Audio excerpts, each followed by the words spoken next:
somewhere in the bowels of the city that never sleeps, Kevin McCullough, radio host with Salem Media, is a man also not sleeping. Syndicated radio talk show host Kevin McCullough. And that guy would like a word with you. Many of you know him as Nostradamus. Of course that Kevin show is going to be great. The only thing that could be greater, of course, would be that Donald show. But we don't have that, so we have that Kevin show. Featuring the music of Dick Tunney and the Dream in Color Orchestra.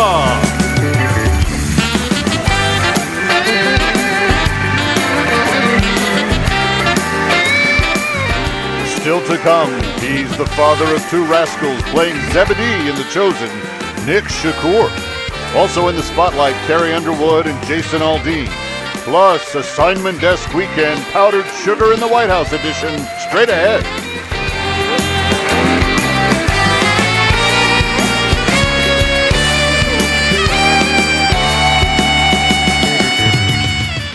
And now, from Times Square, where it's so hot. How hot is it? That the Russian models refuse to see Tom Brady anymore in their overcoats. Here's that Kevin.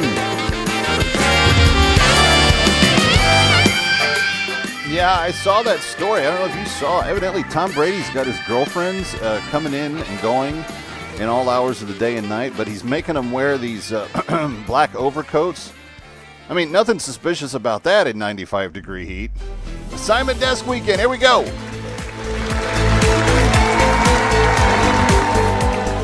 After years of ignoring reality, President Joe Biden yesterday finally admitted that his son Hunter had fathered Navy, his seventh grandchild, and a daughter born to a stripper. Hunter had denied that he was even the girl's father. That was until a court-required DNA test had proved the paternity.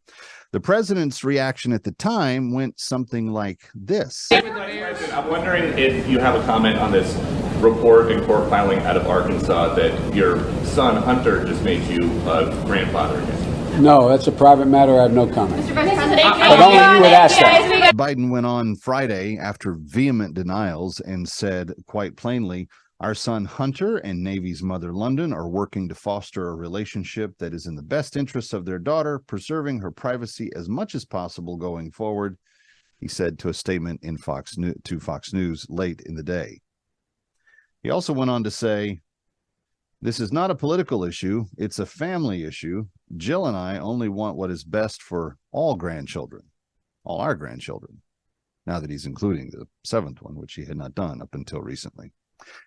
Assignment Desk Weekend does note, though, that there are other things that the president may soon have to also realize, like the fact that his son Hunter may be going to prison soon, and this one, someone else cleaning his clock in 2024.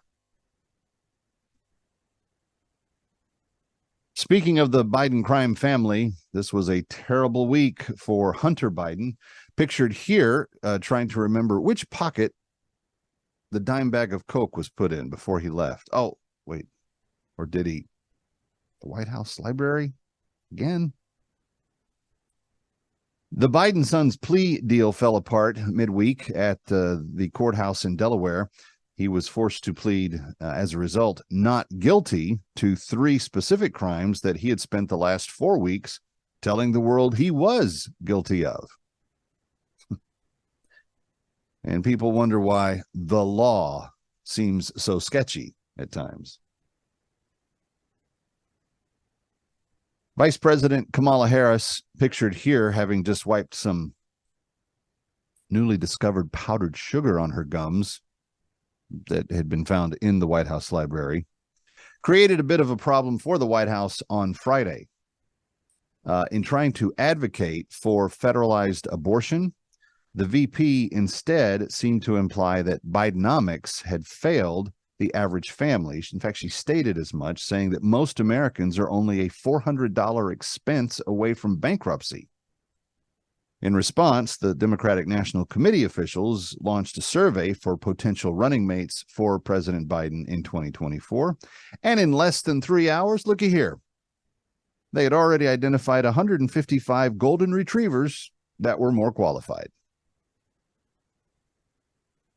Congresswoman Nancy Mace raised more than just eyebrows this week. with an anecdote about her timeliness and an attendance at a morning event in the nation's capital.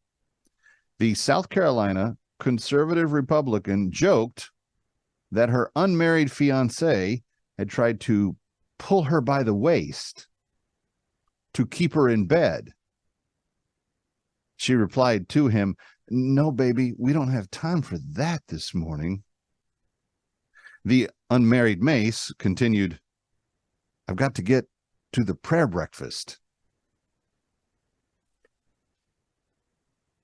In NFL news this week, the Dallas Cowboys are hoping to revive playoff chances this coming season. That goal was part of the strategy in releasing the former rushing leader and Pro Bowler Ezekiel Elliott this offseason. Elliott had primarily been used to power the ball in short field situations. Elliott had also packed on some extra pounds in recent weeks, making him a little bit slower and a lot easier to tackle. The Cowboys had drafted this year from Kansas State standout Deuce Vaughn for their new rushing strategy.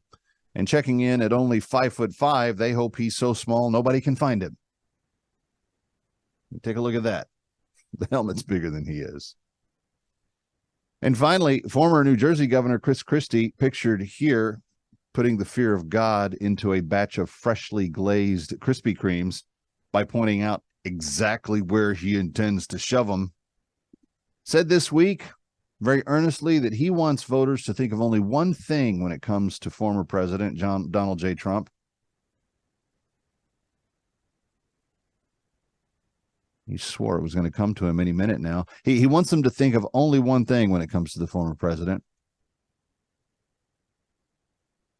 Gosh, if he knew.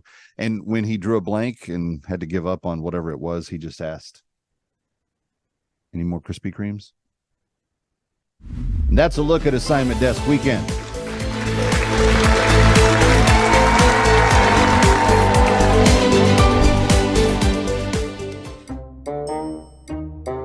My name's Landon. I've been wanting to work at Facebook for as long as I can remember. Back in 2020, they had no job openings available here except for the role of a fact checker. I took the job, thought I was just going to be scrolling, my feed and just keeping people honest. But it turns out that is not the case at all. What's the best way to describe it? Basically, it's only certain specific information that they like me fact checking. It's kind of complicated, actually. It's pretty simple, really, but perfect example right here. We got a couple in front of a house, new homeowners. Well, have we fact checked that? Did you talk to the bank? Do they have a mortgage? If so, you're not homeowners. Fact checked, removed. Remember, like back in college when we all took that class called critical thinking and they would just put kind of all the ideas in public and we would kind of choose which ones were best using our brains? Yeah, we kind of got rid of all that on the college campuses and replaced it with, safe spaces and stuff like that. And, social media fact checking is just the natural progression of that.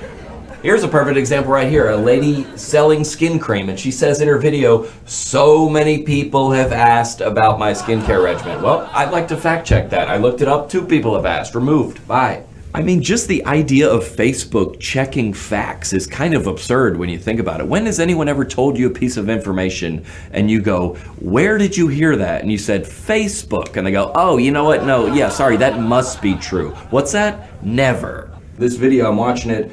It says riding a Peloton is fun. That's obviously not true. That needs to be fact checked. All right, I mean, listen, did we get sued recently for all of our fact checking being nothing but just glorified opinions? Okay, yes, that is true, but did we win the lawsuit? No, we didn't win the lawsuit, but that's not important. Just trust us, okay? Thank you.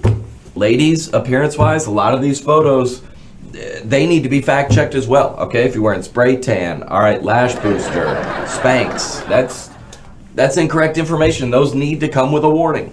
I was hired by Facebook in 2020 to help win the election. And, sorry, not to help win the election. I was hired to help stop the spread of misinformation during the election. Sorry, that's weird. I said that wrong, but yeah. Here's another example. Oreo, Milk's favorite cookie. Really? Have we talked to Milk? Have they given an official statement? I don't think so. Fact check, deleted. People all the time ask me, what is the definition of a fact checker? Listen, they sent me the employee handbook. Let me just read it to you. We discover and censor personal and political thoughts not approved by the regime. Oh, sorry, I'm reading George Orwell's 1984. That's the definition of the thought police. Sorry, completely different.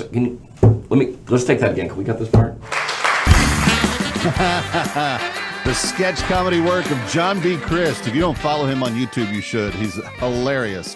Glad to have him as part of That Kevin Show. Coming right back from New York, the man who plays Zebedee. He'll be right back. That Kevin.